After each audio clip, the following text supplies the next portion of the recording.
Voilà, il faut, pour ceux qui ne sont pas abonnés et qui suivent ces émissions, eh bien, on appuie sur la cloche, comme ça on s'abonne. Et puis il y a des repartages, des pouces jaunes, bleus. Merci à tous déjà d'être nombreux et si enthousiastes ce matin dans ce chat.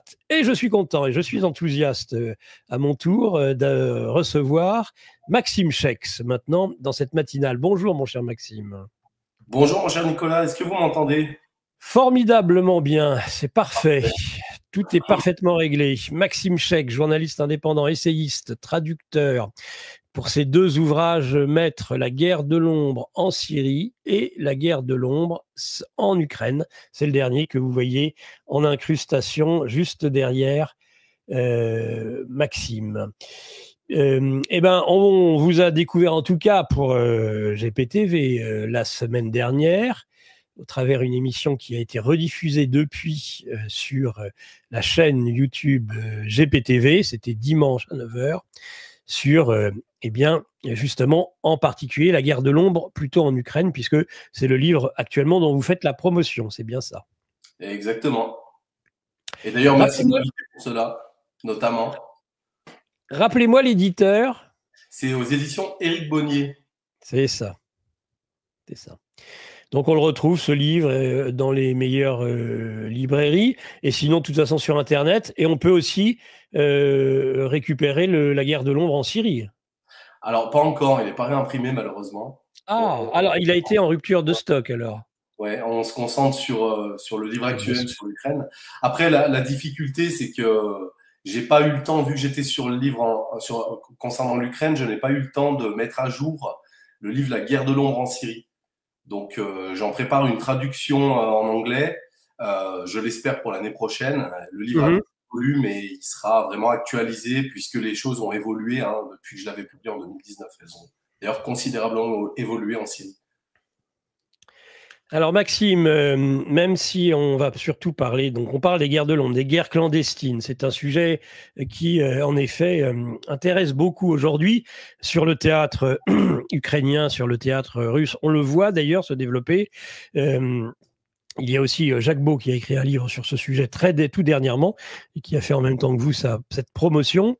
Parce que finalement, ce sont des guerres de proxy, ce sont des guerres face à des puissances nucléaires, donc il faut faire attention, on ne peut pas, quand on est soi-même une puissance nucléaire, normalement, eh ben, la règle est qu'on ne peut pas affronter une puissance nucléaire quand on l'est soi-même, sinon il y a un risque de monter aux extrêmes et d'une guerre thermonucléaire, alors on utilise des proxys, ça explique beaucoup sur ces guerres-là. Vous faites, je crois, Maxime, et j'aimerais qu'on débute là-dessus peut-être, même si ça concerne peut-être plus la Syrie que l'Ukraine, vous expliquez, et ça me paraît vraiment essentiel pour comprendre la façon dont vous travaillez et dont vous développez vos thèmes. Vous dites, le 11 septembre 2001, l'Amérique est passée du côté ombre, guerre de l'ombre, sombre, ombre, de la force. Oui, c'est Dick Cheney, c'est le vice-président Dick Cheney qui l'avait assumé. Il disait que ils allaient passer du côté sombre, effectivement, pour mener leurs opérations contre terroristes. Mais en fait, on peut se rendre compte que en 2006-2007, donc il y a le journaliste d'investigation Seymour Hersh qui publie un article dans The New Yorker qui fait grand bruit dans les milieux autorisés, mais qui n'est pas forcément repris dans la presse, qui explique, alors j'en parlais à l'émission précédente, mais le fameux prince Bandar Ben Sultan, qui est très proche de la famille Bush, qui est d'ailleurs surnommé par les médias américains Bandar Bush, à l'époque, il propose un plan à Israël et aux États-Unis. L'article de Seymour Hersh qui en parle est nommé The Redirection, la redirection. C'est-à-dire qu'en fait, il propose d'amplifier considérablement le soutien aux différentes milices salafistes pour contrer l'influence du Hezbollah, de l'Iran et donc aussi déstabiliser la Syrie dès 2007 en fait, dès 2006-2007. C'est à cette période-là que le prince Bandar fait cette proposition. Elle est manifestement bien accueillie par Dick Cheney, qui apparemment est en charge du volet effectivement du volet opérationnel clandestin du déploiement de cette opération.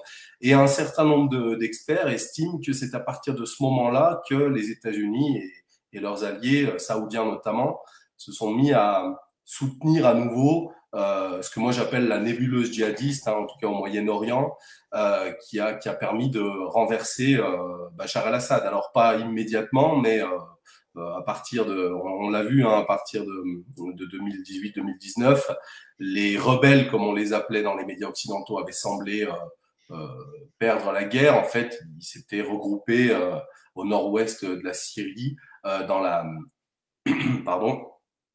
province d'Idlib, qui, il faut le savoir, avait été prise au premier trimestre 2015 par ce qu'on appelait l'armée de la conquête. L'armée de la conquête, c'était une vaste coalition de groupuscules et de factions et de milices djihadistes coagulés autour de deux groupes considérés comme terroristes en Occident, y compris aux États-Unis, qui étaient le fameux Front al-Nosra, Jabhat al-Nosra, et Ahrar al-Sham, un autre groupe qui s'inspirait d'ailleurs beaucoup des talibans dans sa vision de ce que devait être la Syrie.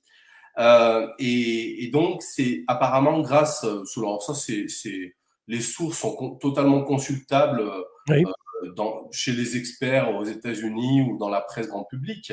C'est grâce aux missiles TOW, donc ce sont des missiles anti-chars en fait, qui avaient été achetés massivement par l'Arabie Saoudite entre 2013 et 2014. Donc c'est des missiles de fabrication américaine, des missiles anti-chars perfectionnés. C'est grâce à l'abondance de missiles TOW qui étaient en possession de l'armée de la conquête qu'à l'époque, l'Arabie Saoudite, le Qatar et la Turquie avaient pu soutenir suffisamment les djihadistes, c'était essentiellement des groupes djihadistes, pour prendre la province d'Idlib, au nord-ouest de la Syrie, donc zone frontalière avec la Turquie. Et je dis ça parce que à l'époque, il faut savoir que nous avions le prince héritier Ben Salman qui montait en puissance, hein, et c'est dans ce cadre-là, en fait, c'était à l'époque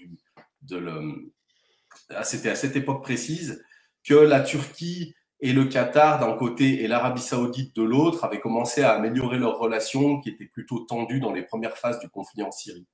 Et donc, c'est depuis ce sanctuaire d'Idlib que les Jabhat al-Nosra, le fameux Front al-Nosra de Abu Mohammed al-Jolani, dont le chef actuel a été reçu récemment à l'Élysée. Il a été aussi rencontré sous l'égide de Mohammed Ben Salman et par Donald Trump. Hein, ils se sont rencontrés. C'est là où Donald Trump a annoncé qu'il y avait un souhait américain de stopper les sanctions contre la Syrie, ce qui peut être positif pour le peuple syrien, mais on verra si ça se met en place parce que le Congrès va pas forcément y être favorable, nous verrons plus tard. Tout ça pour dire que il y a eu une normalisation progressive de Jabhat al-Nosra et de son chef Abu Mohammed al-Jolani par les puissances occidentales, en premier lieu la Grande-Bretagne, la France et les États-Unis. Mais ça s'est pas fait spontanément. C'est-à-dire que ce qu'on sait moins, c'est que donc l'homme qui a été ambassadeur des États-Unis à Damas, enfin pour la Syrie, parce qu'en 2011 il a dû quitter son antenne, son ambassade à Damas vu la situation. Oui. Cet homme s'appelle Robert Ford. Donc entre 2011 et 2014, il a été ambassadeur d'Obama pour la Syrie et pas en Syrie physiquement.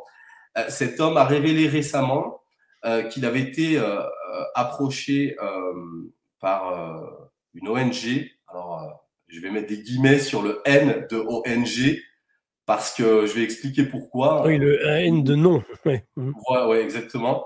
C'est officiellement une ONG en fait qui s'appelle Intermediate.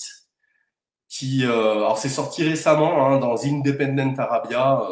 C'est sorti le 22 mai pour être exact. Mais bon, ça a été complètement occulté dans les médias occidentaux en général, et y compris en France.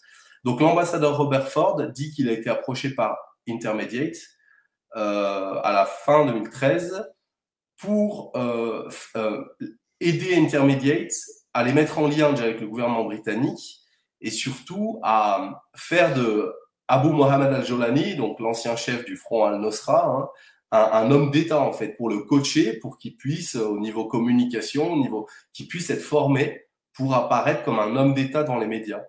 Et ce qui est très intéressant, c'est que le fondateur de cette ONG s'appelle Jonathan Powell. Donc à l'époque de Tony Blair, entre 1997 et 2007, si ma mémoire est bonne, c'était le directeur de cabinet de Tony Blair. Et c'est l'un des artisans de la guerre d'Irak, la guerre illégale d'Irak, la guerre d'agression, pour le coup, la guerre non provoquée. On en parlait à la dernière émission, c'est la guerre d'Irak est une opération totalement non provoquée par l'Irak, en tout cas. Et donc, Jonathan Powell, c'est très intéressant parce que donc c'est lui qui a voulu que l'ancien ambassadeur des États-Unis pour la Syrie, Robert Ford, rencontre et coach Abu Mohamed Al-Jolani. Et apparemment, cette ONG, c'est elle qui a coaché Abu Mohamed Al-Jolani. Donc, on l'appelle de son vrai nom Ahmed Al-Shara, celui qui était reçu par Macron et qui a été vu par Trump récemment. Le coacher pour devenir vraiment avoir la stature d'un homme d'État.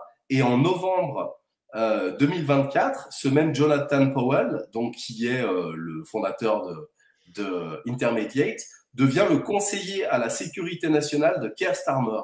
Et alors, ce qui est très étonnant, c'est qu'il faut savoir qu'en Grande-Bretagne, tous les hommes, les adjoints de Tony Blair et Tony Blair lui-même, au niveau politique, ils sont en disgrâce du fait de leur soutien à la guerre d'Irak.